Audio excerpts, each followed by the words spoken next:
That's right, Carlos Baca is still missing today, and as you can see right behind me, an investigation is continuing here in Deer Island State Park. There are multiple sheriff deputies here, and there is a rescue boat in the water. He was here camping with his friends near the back of the park. Multiple different rescue squads, including DNR, have searched the water, and SLED has done an aerial search of the area. We are told that Baca was wearing a camo hoodie, light colored jeans, white shoes.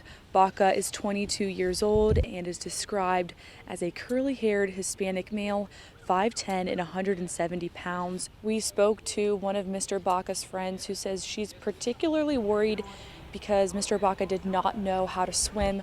Her and her friends have been out here for the past day or so looking for him, hoping he's still alive. Yeah, he was just a really funny, outgoing guy, really hardworking. He loved his family and he loved all his friends.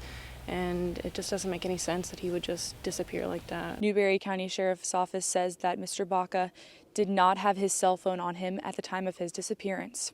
In Prosperity, Mercy Myers, Carolina News. Carolina News reporter Mercy Myers has more. That's right, Phoebe. I am here in front of Just the Thing, a boutique shop in downtown Columbia. Yesterday, I spoke with owner Tracy Wright, and she told me how this shutdown has affected her family-owned business and what needs to happen next. Not a single customer has walked through these doors for almost 3 weeks. It was really rough. Rough for both business owner Tracy Wright and her employees. But now, after Governor McMaster's newest executive order, she can reopen. Of course, we want to be open. We have great merchandise. All the stores have great merchandise that they want to sell to customers, and customers are ready to get back out there and not only buy things, but have somewhere to wear them. But they're taking time on the plan. We're very skeptical in terms of opening too quickly. They gave themselves a week until reopening Monday, April 27th, with just a few hours and employees, the same way they did it right before shutting their doors completely. Wright has an idea of when she wants to be back to normal, but understands that if it isn't safe, it won't happen. But if not, we'll take it week by week and see what's happening with the numbers. Wright says they just want to do it right. In the meantime, we're going to have the store cleaned. Just be prepared, get everything ready to open up and start off slow with kind of go back out of this virus pandemic sort of the way we went into it, which is just smaller scale. Wright tells me that this has been a family affair. It has taken a village to continue to operate through their online store and make deliveries. But she encourages shoppers to continue to shop local, whether it's in the store or online. In Columbia, Mercy Myers, back to you, Phoebe. Thank you, Mercy. And here again are those retail stores that are now allowed to reopen under the guidelines of 20% capacity or 5 people for every 1,000 square feet.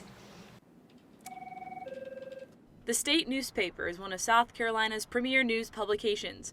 For more than a century, reporters and editors have worked day in and out to tell the stories of their community. As senior editor of news, Paul Osmondson says he and his team play a crucial watchdog role in society. When you have a free press that can ask questions, the tough questions that maybe some people aren't willing to ask of people in both parties, and getting to the truth of the issues is vitally important for us. But technology is changing journalism in good ways and bad. These days, a single employee can do the job of many, from gathering and writing the story to publishing elements on mobile and social, even shooting their own video. That means fewer jobs, and with more people going online to read their news, print subscriptions are down. Over the last 15 or 20 years, customers, consumers, readers have been telling us that they want that news delivered in different ways. And so we now have online options for delivering news and for reporting the news. And what's happening here at the state is happening across the country. A recent Pew Research study showed that in the past 10 years, the number of newsroom employees employed at U.S. newspapers declined almost 50%, while in digital native newsrooms, the number of employees increased over 80%. Eileen Waddell worked at the state newspaper for over 20 years. 17 of those years, she was assistant managing editor. Waddell herself was affected by the newspaper's downsizing. She now teaches journalism at the University of South Carolina. She says the last couple of decades have been rough on print journalism as advertisers decide to put their money elsewhere. She says the changes have been especially hard on older readers. There are lots of people, not just people who've done it for decades, but lots of people who would prefer to have a print product in their hand. But employees at newspapers like the state are just reacting to what's coming from the top down. Lots of cutbacks, lots of changes, but one thing hasn't changed. The desire, the drive, the passion for good journalism, for good stories, for holding people accountable, for holding people in government accountable. For Carolina Insider, I'm Mercy Myers. From the University of South Carolina, your news, your sports, your weather. Carolina News begins now. Good evening and welcome to the Carolina News Fastcast. I'm Corey Michael Peeler. I'm coming to you from my home in Columbia, South Carolina. Because of the coronavirus pandemic, much of the news team is still spread out across the country, but we are still working to bring you the latest you need to know. Opening up America again. That is the name of the plan from President Trump and his team to get America back on track after the coronavirus pandemic. During a White House briefing, President Trump talked about the three-phase plan. To start Phase 1, a state has to show a 2-week decline in cases. Phase 1 allows certain places like restaurants and churches to open as long as people are still social distancing.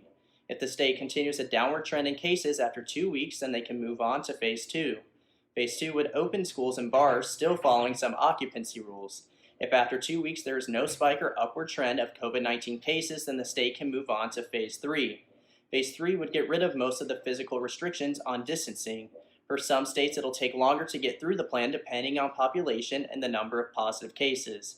President Trump says that his experts tell him the peak has passed and recognizes the work of the American people have done to get past this point. The sacrifices our citizens have made in this time of crisis will be remembered, studied, honored, and praised for generations to come. We're really all working together. President Trump also says that everyone must continue to keep up the good hygiene habits they have learned. And as for South Carolina, there are almost 4,000 positive cases of COVID-19 in the state and just over 100 deaths. Governor Henry McMaster says he is hopeful many businesses can start to open up in May. By the end of June, we expect our economy to be humming. McMaster admitted that while there is no plan set in stone, next week the Accelerate SC plan will come out. This plan will outline when social distancing measures can begin to be lifted and when businesses around the state can open. Some experts say that the peak of the coronavirus will come around May 1st for South Carolina. McMaster believes that by then, businesses and citizens will be safe and smart about getting back to normal. The mission is going as well as can be expected. There's still a lot of work to do. We cannot let up, but the end is in sight. McMaster also issued an executive order reopening all public boat ramps. And over 22 million Americans have lost their jobs during the coronavirus. Because of the record numbers of unemployment claims filed, some states' filing systems are overwhelmed. Wait times to have questions answered over the phone can be hours. But once any issues are fixed, those that filed will get the benefits for the time they had to wait. And many are even getting $600 more than expected due to the Federal Coronavirus Aid Relief and Economic Security Act. And South Carolina is no different than the rest of the nation when it comes to hitting record unemployment. Reporter Mike Olson has the story of how the Richland Library is doing their part to help business owners and those looking for employment. With many businesses forced to close their doors due to the coronavirus pandemic, unemployment in the state of South Carolina has skyrocketed. In fact, more than 87,000 South Carolinians filed for unemployment last week alone, breaking the state's historical record set the previous week. But the Richland Library is doing its part to help South Carolinians get back on their feet. We're trying to provide services that will enhance the overall quality in life for our entire community. The Richland Library is offering services designed to help small business owners and job seekers navigate the uncertain business world in the coronavirus pandemic. These services include weekly calls with community business leaders, providing information about loans, and even career coaching. We used to offer one-on-one appointments with our certified career coaches. We are now doing that virtually. So you can ask anything like resume help, job interview skills, LinkedIn tips, or specifically who's hiring right now. The library currently has a dozen certified career coaches on staff, but they are training 20 more so they can help even more people. The idea to offer business services to the community dates back to the 2008 recession, when the library learned of the community's need for career resources, so they created the Business and Career Resources Department. This department has also set up a Facebook group for small business owners to communicate with each other. We found that people just want to connect. They want to have that engagement, that communication. And so they're able to sit there and talk about what's working for them, what's not working for them. They're able to vent. Sometimes people just need a communication channel to vent. The services offered by the Richland Library are completely free to the public and can be accessed at richlandlibrary.com/smallbusiness. For Carolina News, I'm Mike Olson. And those without internet access can still utilize the resources. Simply call any of the library's locations to speak with someone who can walk you through the process.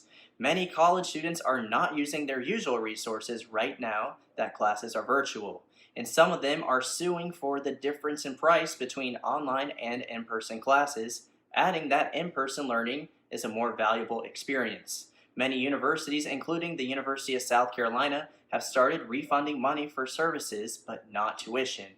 The CARES Act does include an emergency relief fund of $14 billion for higher education. Tuition refunds are not the only thing concerning college students. Many seniors worry about finding jobs after the semester. Our Todd Heath spoke with a few of those concerned seniors as they prepare to enter the job market. I know I've had a few mental breakdowns, but just like senior sport and entertainment management major Elise Pellegrino, seniors across the country are concerned with finding a job after graduation. With the economy taking hits due to the COVID-19 pandemic, some students are worried that their dream job won't be there for them next month. I do have a couple of prospects, but they're definitely not going to be my first choice. I'm definitely going to have to compromise because of the pandemic. I have been applying to so many jobs and everything, and now everything's halted, and I'm like, what do I do with myself? According to a 2018 survey done by the National Center for Education Statistics, there are roughly 350,000 students enrolled in post-secondary schools annually. With a quarter of those students being seniors, there will be over 80,000 potential employees looking for employers in the next few weeks. The Student Success Center at the University of South Carolina was unable to provide a comment. However, they have posted resources online to help prepare students for life after graduation. Resources such as virtual advising appointments, salary negotiation workshops, and money management appointments. From Columbia, South Carolina, Todd Heath, Carolina News. The university is encouraging students to use resources such as Handshake and LinkedIn during their job search. While stay-at-home orders are still in effect, there's one activity you can still participate in, and that's going outside. Phoebe Murray is in Columbia to tell us the weather we can expect for this weekend. Phoebe? Thanks, Corey. At least 16 tornadoes touched down in South Carolina earlier this week, leaving a trail of destruction in their wake. The National Weather Service says that more severe weather could be in the forecast for Sunday night through Monday morning. Projections show the storms will reach the Midlands and possibly spread across the southern half of South Carolina. But as right now, it's sunny and about 73 degrees. Let's go ahead and take a look at tonight's lows. 58 is the coolest we'll see tonight in the upstate in Greenville. Rock Hill not far off at 59 degrees. Along the coast, Hilton Head is going to be staying at a nice 68 degrees, 64 in Charleston, 63 in Myrtle Beach, and 60 degrees in both Aiken and Orangeburg. Columbia will be sitting at 61 for tonight. Moving ahead towards our 5-day forecast tomorrow, it's going to be partly cloudy and 83 degrees, going down to a cool 52 at night. Sunday is when those scattered thunderstorms are creeping into the forecast, and we may see severe weather Sunday night moving into Monday morning, but it'll still reach 70 degrees on Monday. Tuesday, sunny and 75, as well as Wednesday, mostly sunny, 79 degrees, going down to 60 at night. Governor McMaster declared a second state of emergency following the damage caused by the tornadoes earlier in the week, the first emergency already being declared from COVID-19. He urges residents to keep their cell phones charged so they can receive a tornado warning, especially if the storms hit overnight again. Corey, back to you. Thank you, Phoebe. Tonight, the WNBA leads the sports world into a new first with the first virtual draft. Naja Huff in Columbia, South Carolina gives the details on this unique first with sports. Naja?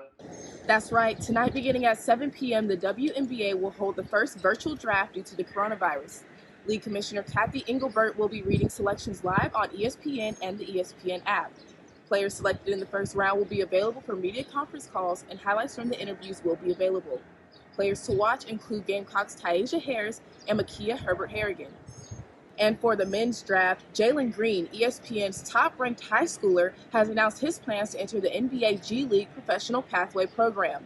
This will allow Green to earn 6 figures in the G League, which is a middleman for NBA prospects to develop their skills, and still be eligible for next year's draft, where he is projected to go number 1. The NBA 2020 draft is still scheduled for June 25th.